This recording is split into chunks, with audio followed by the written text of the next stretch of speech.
Welcome back, everyone, to the Capitals GM mode, and we are here to continue the Year 4 simulation.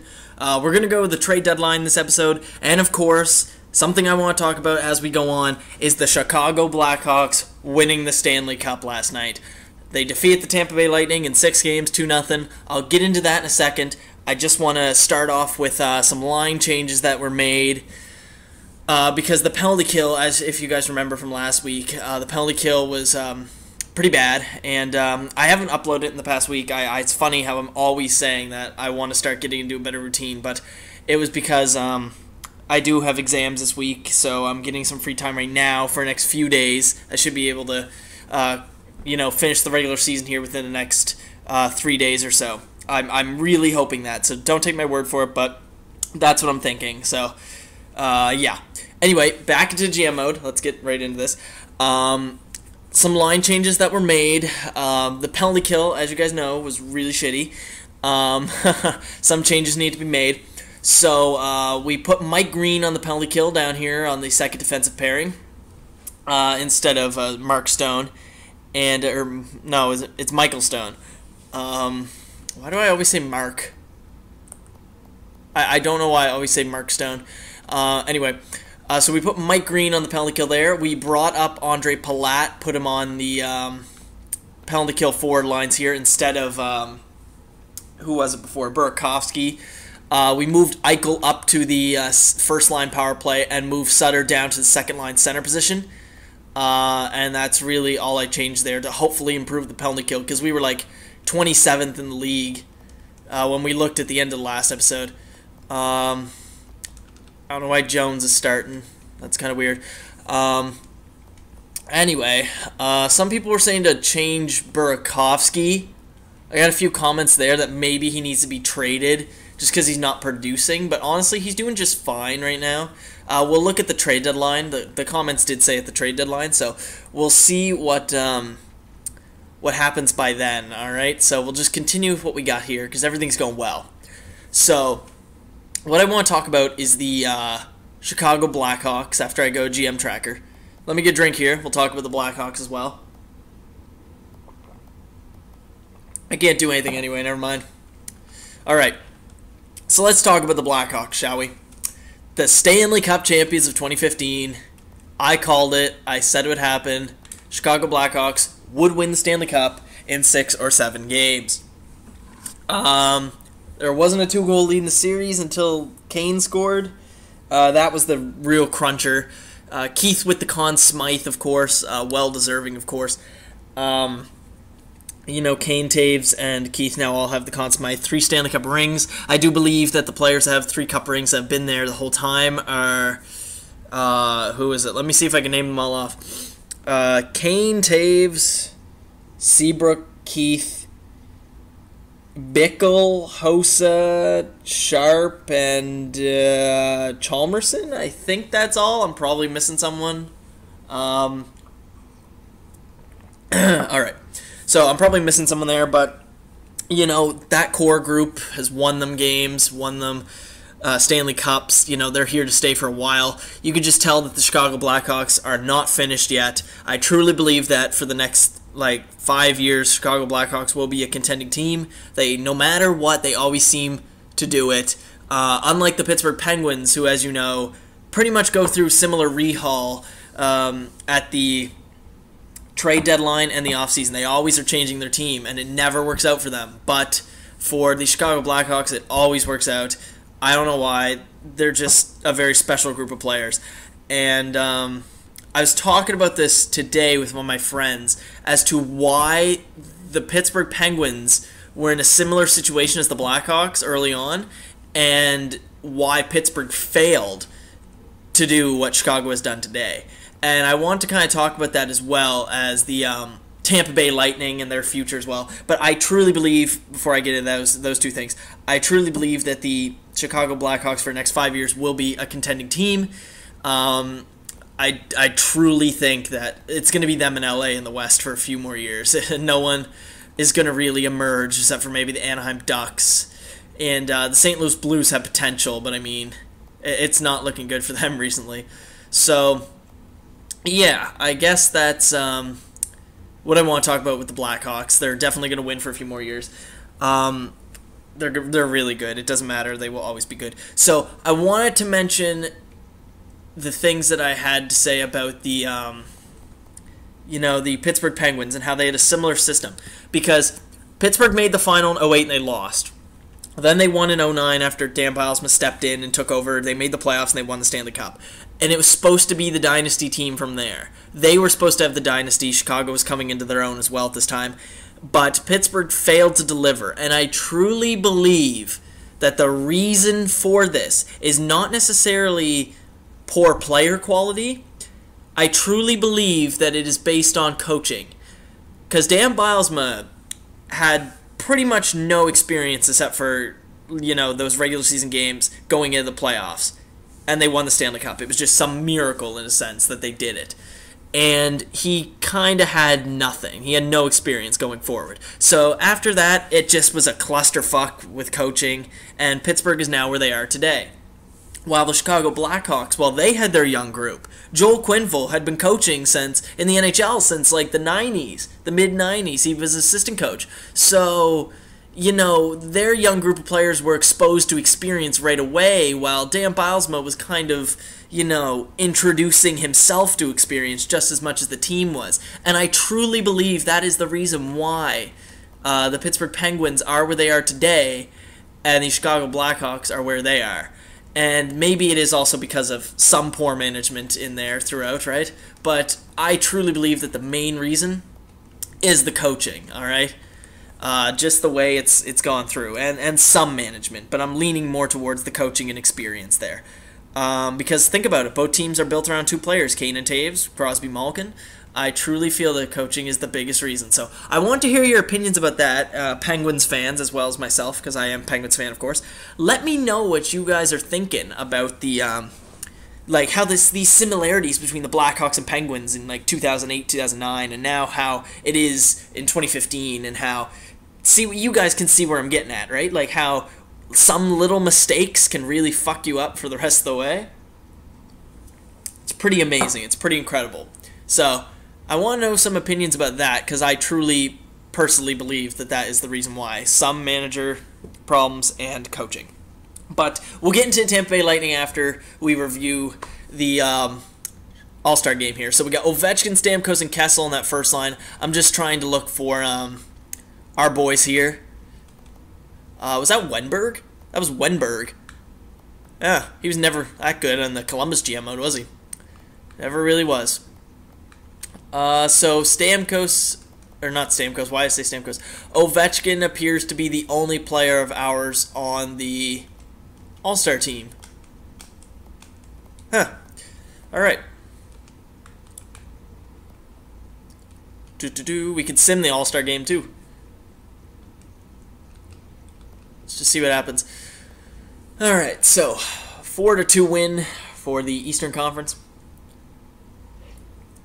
So now that I've got my Pittsburgh Penguins, Chicago Blackhawks similarities, what went wrong, shit out of the way, and my opinion of the Blackhawks for years to come, I did that, right?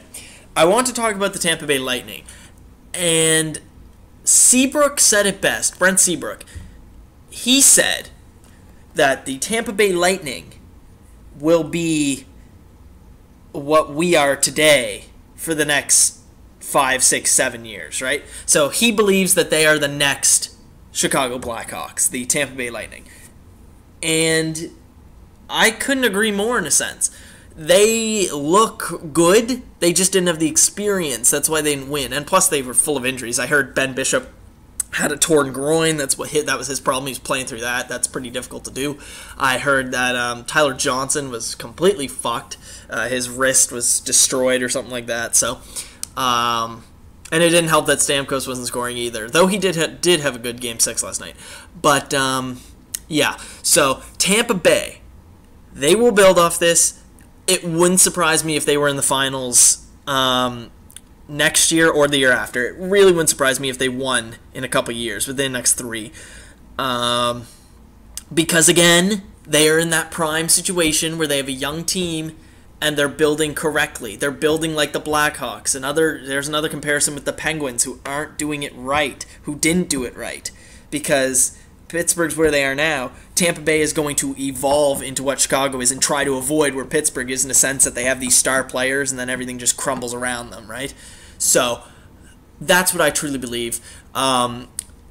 I feel like the Tampa Bay Lightning will also be very good within the next few years. But again, it wouldn't really surprise me if the LA Kings or Chicago Blackhawks won the Stanley Cup next year. It really wouldn't. I'm just accustomed to Chicago or LA winning the Stanley Cup. That's really it. Now, when it comes to the Rangers, for example, I'm thinking that they have a chance if they can overcome the Lightning. But I honestly believe that it's not necessarily... The New York Rangers, I don't think, will win the Stanley Cup next year. I said they would this year, and I just don't think they won't next year. I really think Tampa overpowered them. And Washington kind of gave them a scare there as well, so I think they can overpower them as well. Because I know Pittsburgh can. But anyway, let's get back into this GM mode. We are 34, 21, and 2. I was paying attention for when I was watching the screen here. We did lose quite a few in a row there, because I remember we were we started off like 21 and 9 or something like that, right? So we've kind of been through a rough patch here in this episode. Alright, let's see where we're going. What the fuck was I scouting before? Because, like, there's, like, nothing here. Oh, yeah, okay. Okay. 6 weeks, please. Thank you very much. We started right where? Right here. So I'm just going to count. 1 and 3, 2 and 3. Wow, 2 and 6. 3, it's a low. Yeah, it was quite a rough stretch there, but now we're starting to get back into it here. EA is, of course, bringing us back down to earth, right? Like they always do in Sim. But there's another thing I want to talk about. NHL 16 trailer was released at E3. We got a lot to talk about in this episode, jeez. Pretty much the same as NHL 15, to be honest, the NHL 16 trailer. It looked the same. It's obviously not real gameplay footage. The only thing I took out of that trailer was that the goalie holds their glove higher up now, which is a lot better than what they currently do. So that's all I really got out of that. I had more interest in the Star Wars Battlefront 3 trailer. So, and that one looked amazing. So we'll see how that game turns out as well. So let's go the trade decisions here. Trade deadline. I don't know why I said decisions. But yeah, I would love to hear the opinions of you guys on Chicago Blackhawks and their future, how it relates to Pittsburgh. Like I just said, all those comparisons between Tampa Bay, Chicago, and Pittsburgh. You Penguins fans can let me know what you think about that, or just anyone in general, because I'm sure those comparisons can be transferred over to other teams in the league currently right now that aren't doing it necessarily correctly or the way they should to win. So, yeah, let me know about that, and yeah, what else can I think about to talk about? I don't really know. I'm just kind of lost now. I talked about everything I wanted to. I just need a drink now. Jack Johnson was traded. Columbus is making a lot of moves. Oh, come on. We definitely did slow down a bit, but as long as we make the playoffs.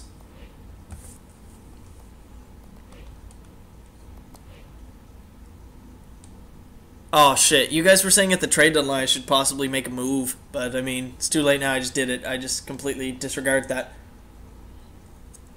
Anyway, I think this team is fine. I really do. And I'm not just saying that because I fucked up. I think we're good. But we did have a slow stretch there, but, you know. What was our record last year? I'd just like to refresh my memory as to what we were. Yeah, so we're definitely not going to be... Oh shit. Yeah, that's pretty. I don't know how we're such a positive team.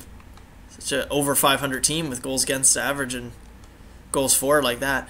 But anyway, I don't want to make any moves till the off season. That's typically what I do anyway. For those that are new to the GM mode, it's very rarely that I've made a deal at the deadline. So I normally just wait till next year because there's really no point. You're fucked or you're gonna make the playoffs right now at trade deadline, right? So let's take a look at the stats. We're 36, 23, and 3. So kind of a slow episode here. Not necessarily winning that much. Yeah, see, we dropped a bit. We're now in 10th place. We were in 3rd to start the episode.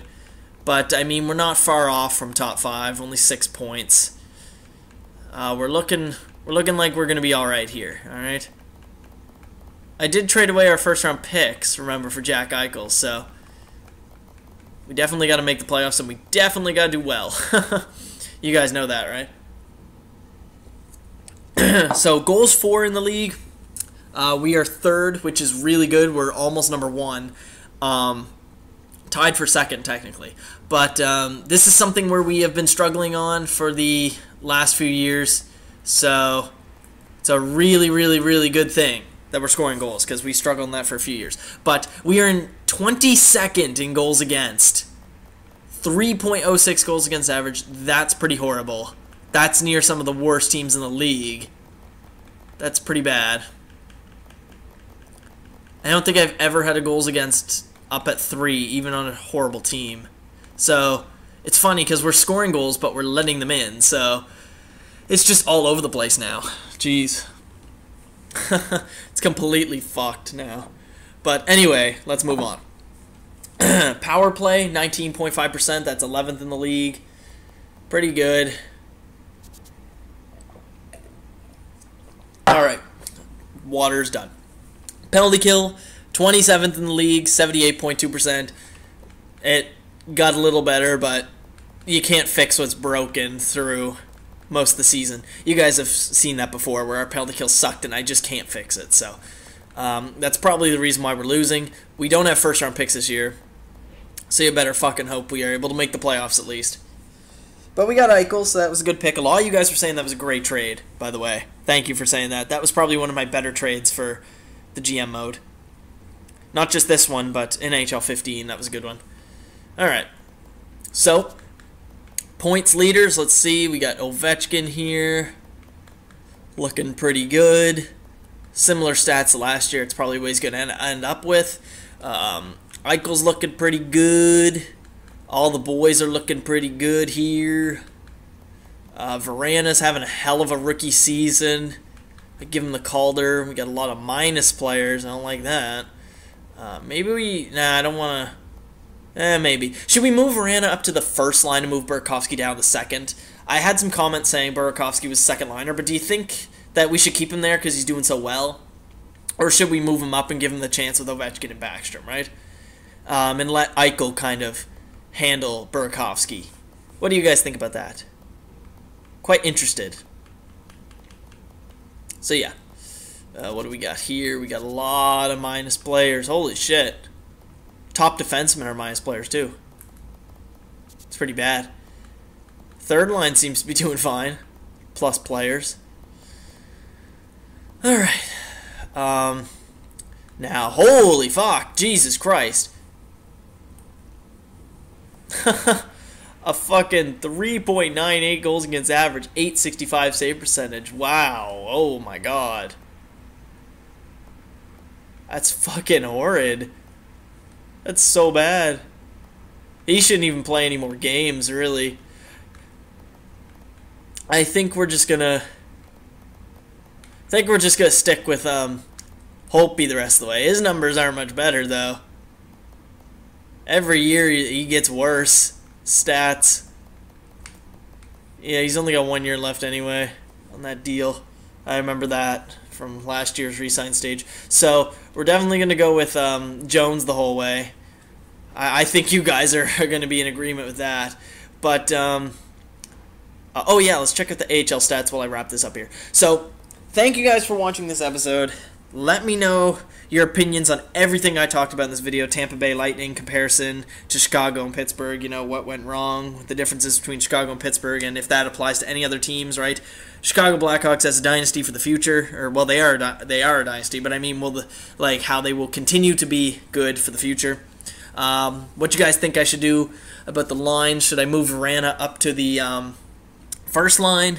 What should I do? You know, a lot of things I want you guys to tell me about. So, yeah, everyone seems to be doing well in the AHL. Definitely, I think the one thing you guys are going to agree with me with that's unanimous is that Jones should just not play this season anymore, because we're kind of in a tight position, and we definitely want to make the playoffs. So we need our best goalie to play more games. So I'll write that down right now, actually. Just keep that in mind. Jones the whole year. Or not Jones the whole year. Fuck that, no. Phone's ringing, of course. Holtby rest of the year. Holtby rest of season. I'll write that down as a reminder so I can do that at the start of the next episode. If you guys agree with that, which I'm sure you will. So anyway, again, leave me all your opinions. I love to hear them. NHL 16, everything like that. Everything I talk about. I'd love to hear what you guys have to say. So thank you guys for watching, and I will see you in the next one. Bye-bye.